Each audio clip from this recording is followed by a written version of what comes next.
Welcome then to the January challenge and our new piece today, which is The Wolves by Stephen Dunstan. Now, this is quite a different piece from what we've worked on, and it's exciting. It really is exciting, but you need to kind of let go of all the really tunefulness that we've been doing and allow yourself now to embrace a very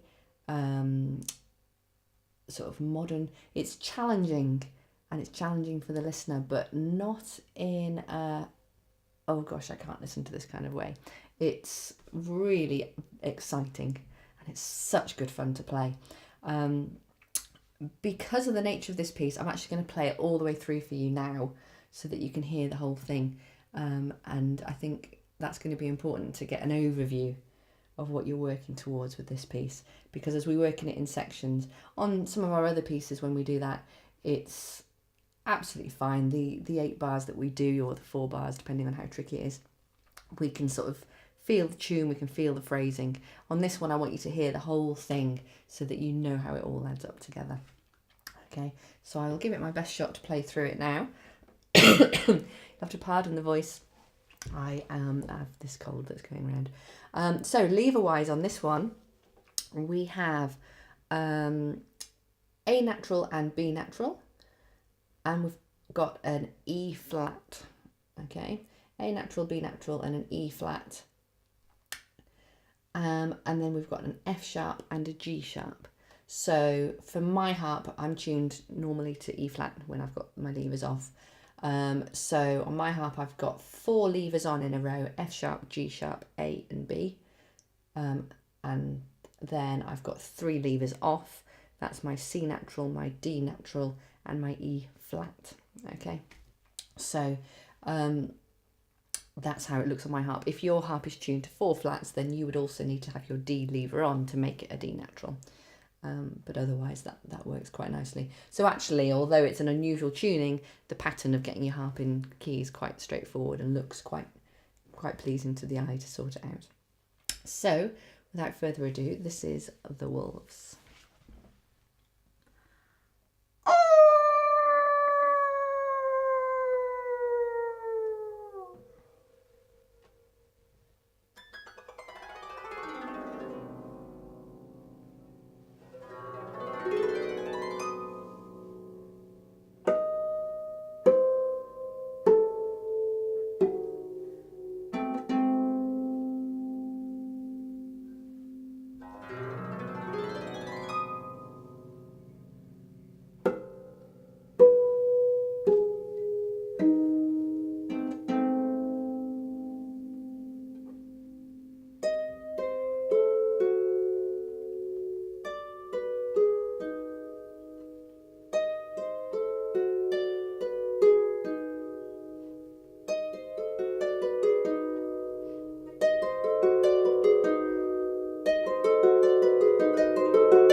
So we need a flair for the dramatic to really pull this off and pull it together.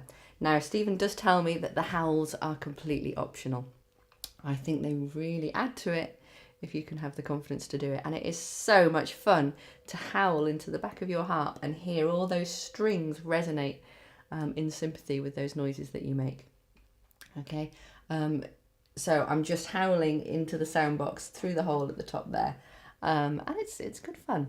So it sounds amazing, doesn't it? It sounds really, really complex, but it's not. It has its tricky corners, but it is all patterns. And just like any other piece, it's full of patterns, and it's a lot of sort of sympathetic fingering and note combinations between the two hands as well. So it gets quicker and quicker and quicker, and it gives the impression of getting quicker and quicker as well by the number of notes we fit into a beat. But they're not awkward to find, and they're not awkward to play once you get into it. So don't hear that and think, oh my goodness, I'm never going to play that. Give it a go, because you will get so much from challenging yourself on a different style like this. So let's have a look then today. We're going to work on the first 8 bars or so. So it starts off with a beat equaling about 60. So that's a beat per second. So we're quite sort of slow and stately at this beginning part. Then later on, tomorrow onwards, we'll have a bit of a più mosso, a bit more movement, and a accellando as we speed up a little bit, as we're also fitting in more notes, but it's all patterns, so don't panic. So we start with a howl into the harp. I'm kind of cupping around the back here as well, just to direct my voice in. You may feel happier with your head on this side. My head feels more comfortable going onto the right hand side of the harp. A little bit awkward for timing, and certainly you want to make sure that you're sitting very comfortably at a good height for your harp to be able to do this. I've got my harp on legs. I sometimes like to sit with it down at ground level and sit on a lower stool, but I think I would probably find this a little bit harder on if I were to do it low down, whereas having it on legs where I can quickly lean in without completely scrunching myself up and then get back. The 3 howls that happen in the piece, they're all on a pause bar, so there's time, and you take as long as you need to get back into position for the next part. So we start with our howl.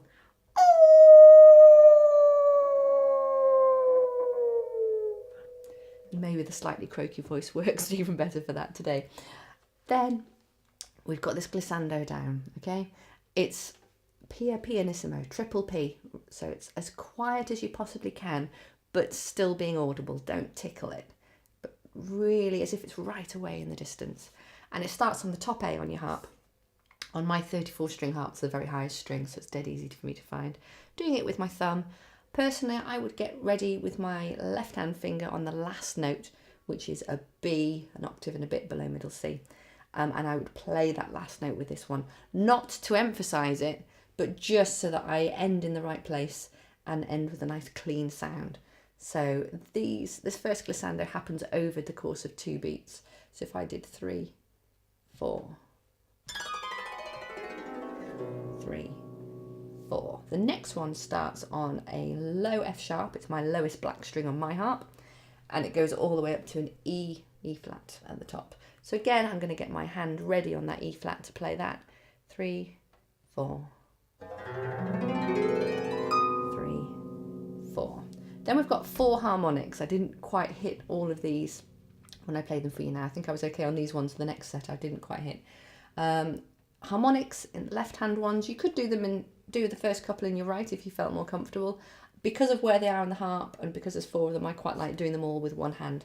If you do it with your right hand, a harmonic, you push on the string at the halfway point of the length of the string, and then you pluck with your thumb above it. So if you do it with your right hand, we use our knuckle, the knuckle of finger 2, to push against it. We pluck above and we pull our hand away.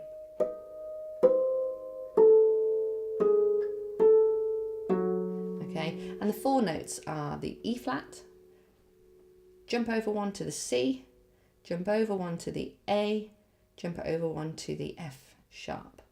Okay, so you could do those with your right hand, but then you need to be able to get onto this next bit. So you've got to choose which hand's going to do which. It's written down in the bass clef, and naturally I leant towards doing it with my left hand. Now, left hand harmonics, same idea, you've got to push on the string at the halfway point and then pluck above it with your thumb. A couple of different ways of doing that, there's different preferences. My personal preference is that I actually use the side of my hand here to push against, and then I pluck above and I make a sort of cup shape with the rest of my fingers. So I lean on there. What's that first note? E flat. There it is. Like that, leaning on there. The other way that people like to do is, rather than using the side of the hand here, is to use the base of your thumb bit there. And that's probably a little bit more common as well, that people do that. So they push on over the top. Like that, and that's quite clean sounding. Again, the rest of my hand is making a sort of cup shape, which kind of maybe creates a little bit of a resonant space for the harmonic as well. You've got to do which one that you feel comfortable with. I'm just going to quickly show you that with the right hand. This isn't how you do right hand ones, it's just so that you have the visual as well. So you can either use the side of your hand there and pluck above it, like that, or you can use the base of your thumb, the nice sort of fleshy part here of your thumb. Okay, to play through those and just sort of have your rest of your hand a bit like a cup. Okay, there is a really handy cheat. If you find, oh, I'm never quite landing correctly on these changes, on these harmonics, as I move from one string to the next, I'm never quite sure where I am. What you can do is you can get a trusty pencil or maybe a pen. This is if you feel comfortable doing this. And you can put a little mark on this side of the string where your thumb goes. I find it best to do it where your thumb goes, because that will automatically position the rest of your hand where that goes, because it's the shape and the size of your hand. So my first harmonic, I actually need my thumb to be there. So I'm just marking that lightly with that. It eventually rubs off, it doesn't stay there forever. I'm doing it with pencil. Pencil rubs off quicker than biro, so probably biro might be a longer term solution. I say longer term for the duration of learning this piece. Like I say, they do eventually wear off. In fact, that's worn off straight away in doing it in pencil, so probably biro would be best. So that's where my E1 needs to be. My C1 needs to be there, so it's a slightly different height. My A needs to be down there, and then my F needs to be all the way down there. I can't really mark the F, but what I will do is be aware that, okay, my A1 was here, my F1's there, so I'll have it in my head. I need to go that little bit lower. So,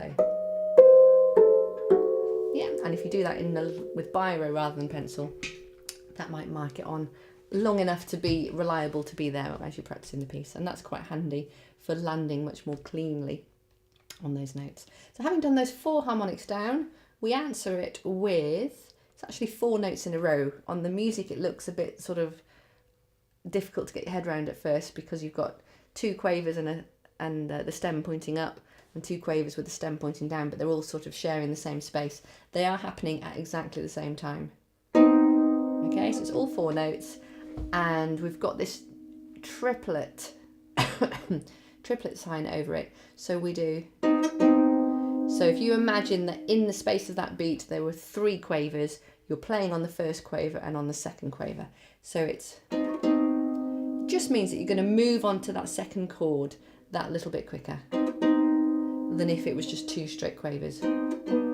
That's 2 straight quavers. Okay, that's too long. It's so quite quickly off that first one. It's then tied on to the dotted minim, so that lasts to the end of the bar, so you don't replay it any further. Okay, so if I put those 2 bars together from these pianissimo harmonics, 2,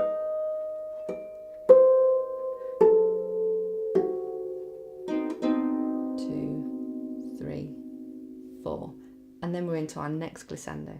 Next glissando is the same as the one in bar 3, so starting on the low F sharp, for me it's my lowest black string, going all the way up to the E flat at the top, and again I'm getting my hand ready. So 3, 4, 1, 2, 3, 4. So notice I land there just before the third beat. Then we've got 4 more harmonics.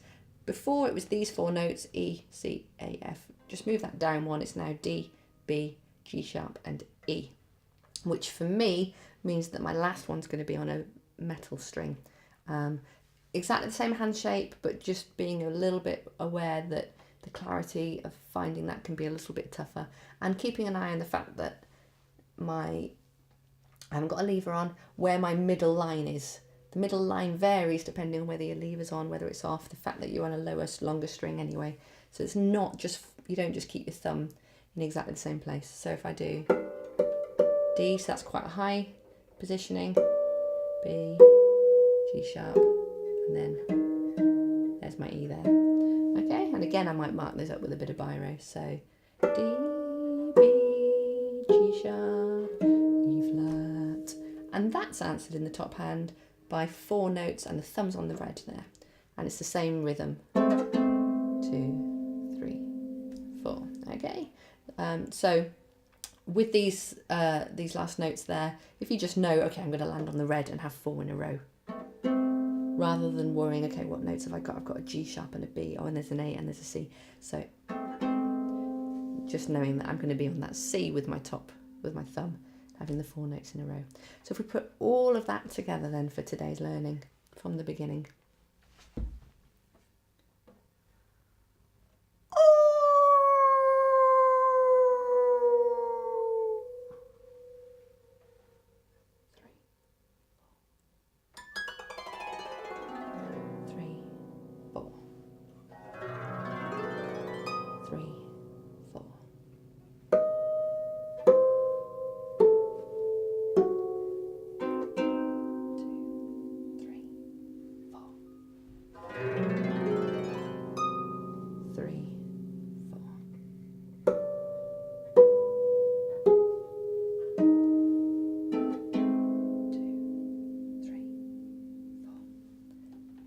Excellent. And we're just a little bit louder at the end of this section than we were at the beginning. I damped then just because that's the end of today's section. You won't dampen the piece, we'll just move straight on to what's happening next. Okay, well done. Like I say, stick with it. It's really, really fun.